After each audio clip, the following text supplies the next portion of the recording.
Dakota Territory, March 1847. The blood on her wedding dress told a story that would haunt Ezekiel Morrison. For the rest of his days, she sat there by Willow Creek, shaking like a leaf in autumn wind, her torn white gown trailing in the muddy water. Her dark hair hung loose around her shoulders, and when she looked up at him with those green eyes that held more pain than any woman should bear, he knew his solitary life was about to change forever. What he didn't know was that saving her would save himself, and that beneath all that fear and sorrow lay a strength that would reshape his entire world. Ezekiel had been riding the fence line of his modest ranch when he heard the sobbing. At first, he thought it might be a wounded animal, but as he guided his bay mare closer to the creek, the sound became unmistakably human. The late afternoon sun cast long shadows through the cottonwoods, and there she was, a vision in white that belonged in a church, not sitting alone by a creek miles from anywhere. He dismounted slowly, his boots crunching on the fallen leaves. The woman looked up at his approach, her face streaked with tears and dirt. She couldn't have been more than 22, with delicate features that spoke of gentle breeding, but her eyes held the wild look of a cornered animal. "Ma'am," Ezekiel removed his hat, his voice gentle. "Are you hurt?" She tried to speak but only managed a strangled sound. Her hands were shaking so violently she could barely keep them clasped in her lap. The wedding dress, he could see now, was torn at the shoulder, and there were scratches on her arms. "Easy now," he said, taking a step closer. "I'm not going to hurt you. My name's Ezekiel Morrison. I've got a ranch about 2 miles from here." The woman drew a shuddering breath. I can't," she whispered, her voice barely audible above the babbling creek. "Can't what, ma'am? Go back." The words came out in a rush. "I can't go back to him." Ezekiel felt something cold settle in his stomach. He'd seen enough in his 35 years to recognize the signs. "Who, ma'am? Who can't you go back to?" She looked at him then, really looked at him, as if trying to decide whether she could trust this tall, weathered man with kind brown eyes and calloused hands. "My husband," she said finally. "Though I suppose he's not really my husband. Now, what's your name?" "Evangeline," she said. "Evangeline Hartwell, or I was going to be Evangeline Blackwood," but she gestured helplessly at her ruined dress. Ezekiel knelt down beside her, careful to keep his distance. "Miss Hartwell, it's going to be dark soon, and it gets mighty cold out here at night. Why don't you come back to my place? You can tell me what happened, and we'll figure out what to do." Evangeline shook her head frantically. "He'll find me. Marcus will find me, and when he does—" She shuddered. "This Marcus fellow, he the one you were supposed to marry?" She nodded. "Today. This afternoon. But when I saw what he did to that poor girl—" Her voice broke off. Ezekiel felt his jaw tighten. "What girl?" "The Indian girl. She couldn't have been more than 16. She was cleaning the church before the ceremony. And Marcus, he—" Evangeline covered her face with her hands. "I couldn't marry a man like that. I couldn't, so I ran." The pieces were falling into place, and Ezekiel didn't like the picture they formed. "You ran from your own wedding. I grabbed my horse and rode as fast as I could, but the mare threw me about a mile back. I think she broke her leg." Fresh tears spilled down Evangeline's cheeks. "I've been walking ever since." Ezekiel stood up and extended his hand. "Miss Hartwell, I give you my word that no harm will come to you while you're under my protection. But we need to get you somewhere safe and warm." Evangeline looked at his outstretched hand for a long moment. There was something in his face and honesty that seemed to reach right through her fear. She took his hand and let him help her to her feet. The ride back to Ezekiel's ranch was quiet except for the steady clip-clop of his mare's hooves and the occasional sob from Evangeline, who sat in front of him on the saddle. He could feel her trembling against his chest, and his heart went out to this fragile woman who had shown such courage. His ranch house was small but well built, with a stone chimney and sturdy log walls. As they approached, his dog Rex came bounding out to greet them, tail wagging furiously. "He's friendly," Ezekiel assured her as he helped her down from the horse. "Rex, sit." The dog immediately obeyed, though his tail continued to wag. Evangeline managed a small smile, the first he'd seen from her. Inside, the house was simple but clean.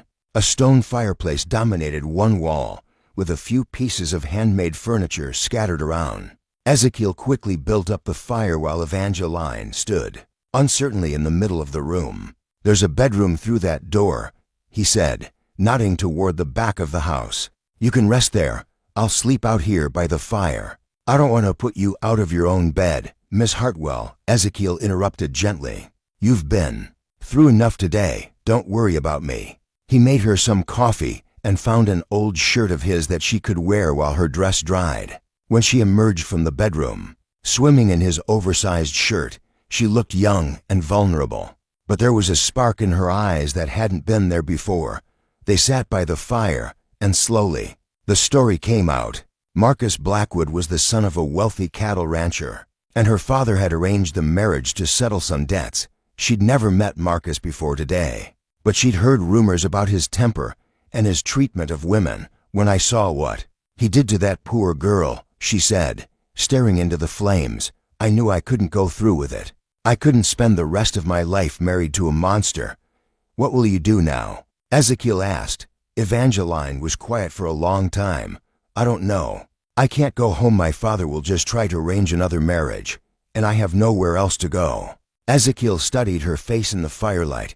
There was something about this woman that stirred feelings he thought he'd buried years ago. Maybe it was her courage, or the way she'd risked everything to do what was right. Or maybe it was simply the way she looked at him, as if she saw something in him that he'd forgotten was there. "You could stay here," he said quietly. Evangeline looked up, startled. "I couldn't impose. It wouldn't be imposing. This is a big territory, and it gets lonely out here." He paused, choosing his words carefully. "I know this might sound crazy, but we could get married. A real marriage, I mean. You'd have protection, a home, and I could use a partner." Evangeline stared at him. "You don't even know me. I know enough. I know you're brave enough to run from a bad situation. I know you have a kind heart. You risked everything to protect someone you didn't even know. And I know you're stronger than you think. But why would you want to marry me? I'm not bringing anything to this marriage. No dowry, no connections, nothing." Ezekiel reached over and gently took her hand. "Miss Hartwell, I've been alone on this ranch for 5 years. I built it with my own hands, but it's felt empty. When I look at you, I see hope. I see the possibility of something I didn't even know I was missing." Evangeline felt tears spring to her eyes again. "But these were different tears. You really mean it?" "I do. We could ride into town tomorrow and find the preacher. That is, if you're willing." She was quiet for so long that Ezekiel began to think he'd made a mistake. But then she squeezed his hand and looked up at him with those remarkable green eyes. "Yes," she whispered. "Yes, I'll marry you." The next morning dawned clear and cold. Evangeline had slept fitfully, but when she woke to the smell of coffee and bacon, she felt more rested than she had in weeks. Ezekiel had already been up for hours, doing the morning chores. "I thought we could ride into Millfield," he said over breakfast. "It's about 10 miles south. There's a preacher there, and we can get the license." Evangeline nodded, but he could see the nervousness in her eyes. "What if Marcus comes looking for me? He won't know where to look. And even if he did, he'd have to deal with me first." The ride to Millfield was pleasant. Ezekiel had found an old dress that had belonged to his sister, who had visited the previous summer. It was simple blue cotton, but it fit Evangeline well enough. She rode behind him on his horse, and he found himself enjoying the feel of her arms around his waist. Millfield was a small town, just a handful of buildings clustered around a main street. The preacher, Reverend Williams, was a kindly man with white hair and twinkling eyes. He asked few questions when Ezekiel explained that they wanted to be married, though he did raise an eyebrow at the haste. "Are you sure about this, miss?" he asked Evangeline gently. "Marriage is a sacred covenant, not to be entered into lightly." Evangeline looked at Ezekiel, who was standing quietly beside her. In the space of one day, this man had shown her more kindness than she'd received in years. "I'm sure, Reverend." The ceremony was simple. There were no flowers, no fancy dress, no guests.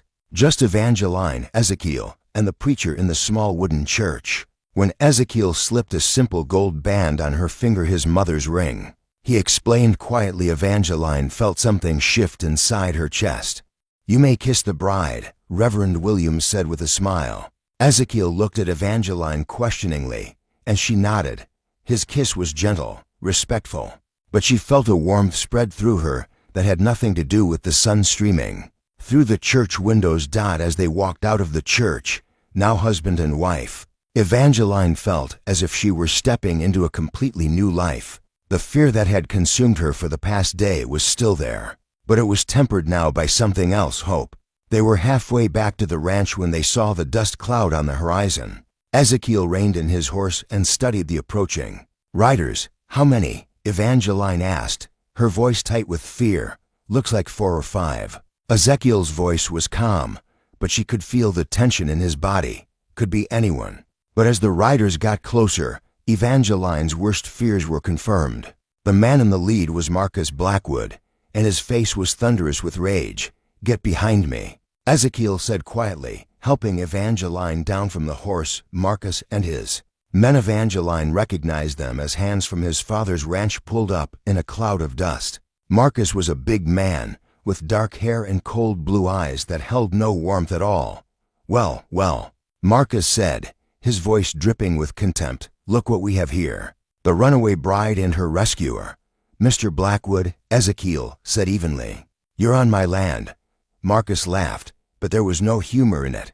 "Your land? This whole territory belongs to men like me, Morrison, and so does she."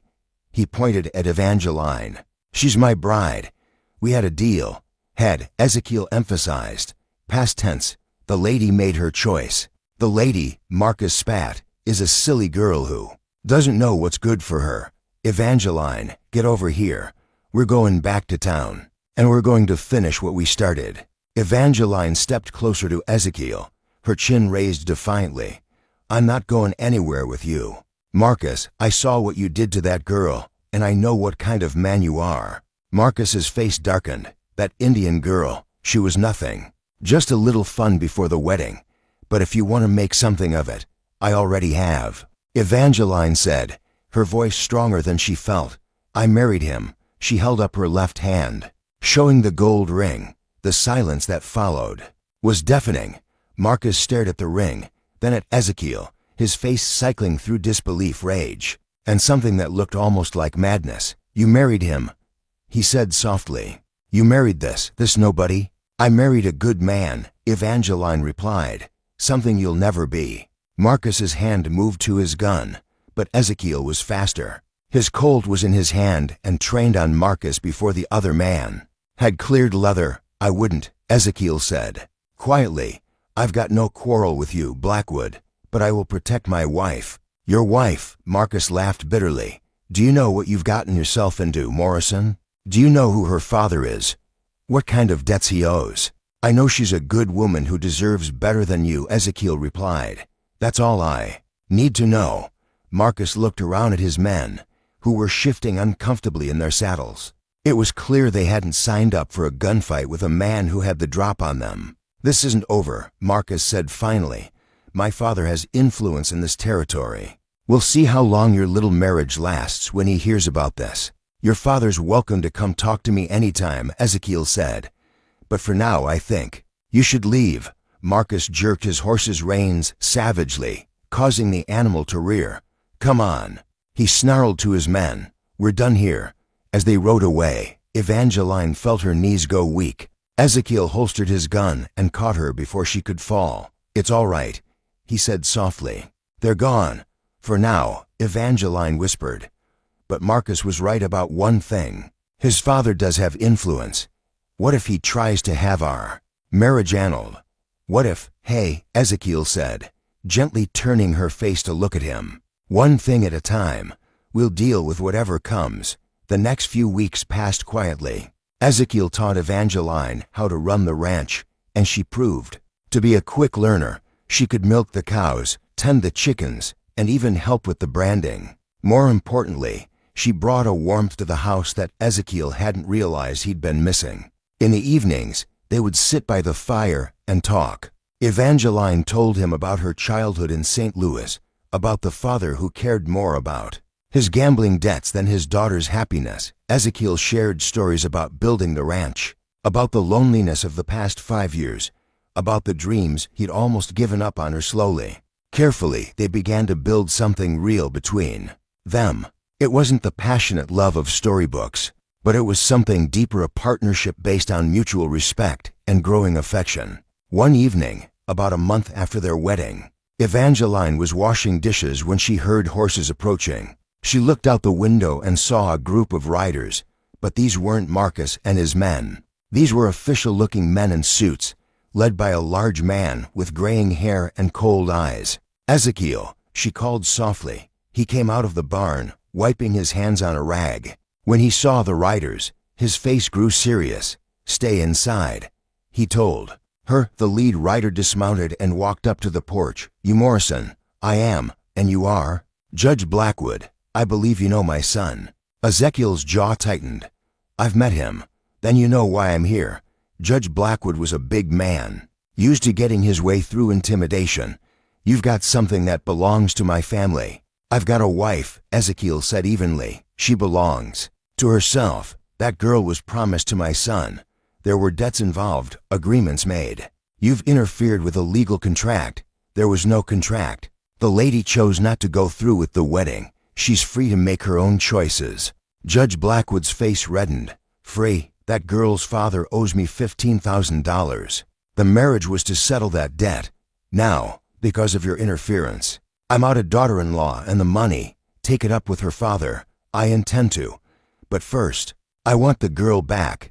Annul this sham marriage, and I might be inclined to overlook your part in this." Ezekiel stepped down from the porch, his hands loose at his sides. "Judge, I'll say this once. The lady is my wife, legally and properly married. She's not going anywhere she doesn't want to go. Now, I suggest you leave my property." "You don't know who you're dealing with, Morrison," the judge snarled. "I can make life very difficult for you, maybe. But I can make it very difficult for your son if he keeps bothering my wife. I hear tell he likes to force himself on women who can't fight back. That's a dangerous habit in this territory." The judge's face went purple. "Are you threatening me?" "I'm stating facts. Now get off my land." For a moment, it looked like the judge might try something, but then he seemed to remember that he was outnumbered. Ezekiel's nearest neighbors, the Carson brothers, had ridden up during the conversation and were sitting their horses with rifles across their laps. "This isn't over," the judge said, echoing his son's words from weeks earlier. "It is as far as I'm concerned," Ezekiel replied. After the men rode away, Evangeline came out of the house. She was pale but composed. "Thank you," she said to the Carson brothers. "No thanks needed, ma'am," the older brother, Jake, replied. "We heard there might be trouble. Ezekiel's a good neighbor." That night, as they lay in bed, they'd been sharing the bed for 2 weeks now, though their marriage remained chaste. Evangeline turned to her husband. "I'm sorry," she said softly. "I've brought nothing but trouble to your life." Ezekiel rolled over to face her, in the moonlight streaming through the window. Her eyes looked like emeralds.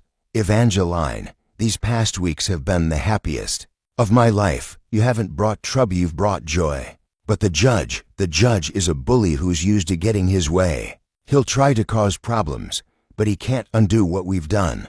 Evangeline was quiet for a moment. "Ezekiel, yes, I know this marriage started as a practical arrangement, but I want you to know that it's become more than that for me. I care about you more than I thought possible." Ezekiel felt his heart skip a beat. "Evangeline, I know you married me out of kindness, and I don't expect." He silenced her with a kiss, gentle but filled with all the emotion he'd been holding back. When they broke apart, both were breathing hard. "I didn't marry you out of kindness," he said softly. "I married you because from the moment I saw you by that creek, I knew you were going to change my life, and I was right." Their second kiss was longer, deeper, filled with weeks of growing love and trust. When they finally fell asleep in each other's arms, both knew that whatever challenges lay ahead, they would face them together. The challenges came sooner than expected. The next morning, Ezekiel woke to find several of his cattle dead, apparently poisoned. Over the following days, more animals died, his water supply was contaminated, and his barn was set on fire. "It's the judge," Evangeline said after the barn fire. "He's trying to force us out."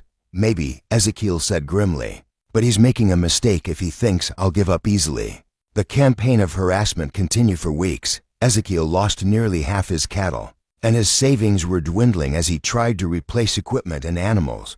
But with each setback, his resolve only grew stronger. The breaking point came when they returned from town one day to find their house ransacked in wrecks. Their faithful dog, badly beaten. The dog survived, but just barely. "That's enough," Ezekiel said, his voice deadly quiet. "This ends now." He rode into town the next day, but not to the judge's house. Instead, he went to the territorial marshal's office. Marshal Thompson was an honest man who'd had his own run-ins with the Blackwoods over the years. "I need to file a complaint," Ezekiel said, laying out the evidence of the harassment campaign. "I've been wondering when you'd come in," the marshal said. "The judge has been getting sloppy. I've got witnesses who saw his men near your place on several occasions. Can you do anything? I can try, but the judge has friends in high places. It won't be easy." The confrontation came to a head 3 days later. Ezekiel was working on rebuilding his barn when Marcus and 6 men rode up. This time, Marcus wasn't trying to hide his intentions. "Time to end this, Morrison," Marcus called out. "My father's given me permission to handle this my way." Ezekiel straightened up, his hammer still in his hand. "And what way is that?" Marcus grinned. But it was a cold, cruel expression. "The permanent way. You're going to have an accident, and then my bride is going to come home where she belongs. Over my dead body. That's the idea." The 6 men spread out, hands hovering near their guns. Ezekiel was outnumbered, but he wasn't going down without a fight. He started to reach for his gun when a shot rang out from the house. One of Marcus's men cried out and grabbed his shoulder. Everyone turned to see Evangeline standing on the porch, with a rifle in her hands. "The next one goes through someone's heart," she called out, her voice steady despite the circumstances. Marcus's face twisted with rage. "You little..." Another shot rang out, this one from behind the men. Marshal Thompson rode into view, his badge glinting in the sunlight. Well, the marshal said calmly. "Looks like I got here just in time. Marcus Blackwood, you're under arrest for conspiracy, destruction of property, and attempted murder." "You can't prove anything," Marcus snarled. "Actually, I can. Your father's not the only one with friends in high places. The territorial governor has been very interested in the reports I've been sending him about the Blackwood family's activities." The fight went out of Marcus like air from a punctured balloon. 2 of his men had already holstered their guns and raised their hands. The others looked around uncertainly. "It's over, Marcus," the marshal said. "You and your father have pushed too far this time." The arrest of Marcus Blackwood sent shockwaves through the territory. The subsequent investigation revealed a pattern of corruption and intimidation that reached all the way to the territorial capital. Judge Blackwood was removed from the bench and faced federal charges. Life at the Morrison Ranch slowly returned to normal, with the threat of the Blackwoods removed. Ezekiel was able to rebuild his herd and repair the damage to his property. But the real change was in his marriage. The crisis had brought him and Evangeline closer together. They were truly partners now, in every sense of the word. She proved to be not just a loving wife but a capable rancher, who could hold her own in any situation. One evening, as they sat on their porch watching the sunset paint the sky in shades of gold and crimson, Evangeline turned to her husband. "Do you ever regret it?" she asked. "Taking in a runaway bride?" Ezekiel looked at her. This remarkable woman who had brought such joy and purpose to his life. Her hair was loose around her shoulders, and her green eyes held the same hope he'd seen that first day by the creek, but now it was mixed with something else, deep, abiding love. "Never," he said, taking her hand. "Finding you was the best thing that ever happened to me. Even with all the trouble, especially with all the trouble, it showed me what we're made of, what we can accomplish together." Evangeline smiled and leaned against his shoulder. "I love you, Ezekiel Morrison, and I love you, Mrs. Morrison, more than I ever thought possible." As the stars came out one by one in the vast Wyoming sky, they sat together in comfortable silence, each lost in their own thoughts. The ranch around them was quiet except for the occasional lowing of cattle and the rustle of wind through the cottonwoods by the creek where their story had begun. 6 months later, Evangeline stood in that same spot by Willow Creek. But this time she wasn't alone and afraid. She was watching her husband teach their neighbors' children how to fish, his patient voice carrying across the water as he showed them how to bait their hooks. She placed a hand on her still flat stomach, smiling at the secret she would share with him tonight. Their family was going to grow, and the ranch that had once seemed so empty would soon be filled with the sound of children's laughter. The sight of her husband with the children filled her heart with such joy that she had to blink back tears. This man who had saved her from a terrible fate had given her something she'd never dared hope for: a real home, a true partner, and a love that grew stronger with each passing day. When Ezekiel looked up and saw her standing there, his face lit up with the kind of smile that still made her heart skip a beat. He said something to the children that made them giggle, then walked over to her. "What are you thinking about?" he asked, pulling her into his arms. "Just this, us. How different everything is from that day I was sitting here in my torn wedding dress. Different good or different bad." She laughed and kissed him softly. "Different wonderful. I was so lost that day, so afraid. And now I'm home." They stood there by the creek where their love story had begun, holding each other as the Wyoming wind whispered through the trees. The future stretched out before them, full of challenges and joys, sorrows and triumphs. But whatever came, they would face it together. Ezekiel had thought he was saving a runaway bride that day. By the creek, what he'd really done was save himself, finding in Evangeline not just a wife, but a true partner who brought hope and love to a life that had been merely existing. And Evangeline, who had fled one terrible marriage, had found in this quiet, strong man a love that would last a lifetime. As the sun set over the Wyoming Territory, painting the sky in brilliant shades of orange and pink, Mr. and Mrs. Morrison walked back to their ranch house hand in hand, their hearts full of love and their eyes bright with hope for all the tomorrows that lay ahead. Now that you've watched the full story, we'd really appreciate it if you could rate it out of 10 in the comments. Your thoughts help us improve and ensure we're bringing you the kind of storytelling you truly enjoy.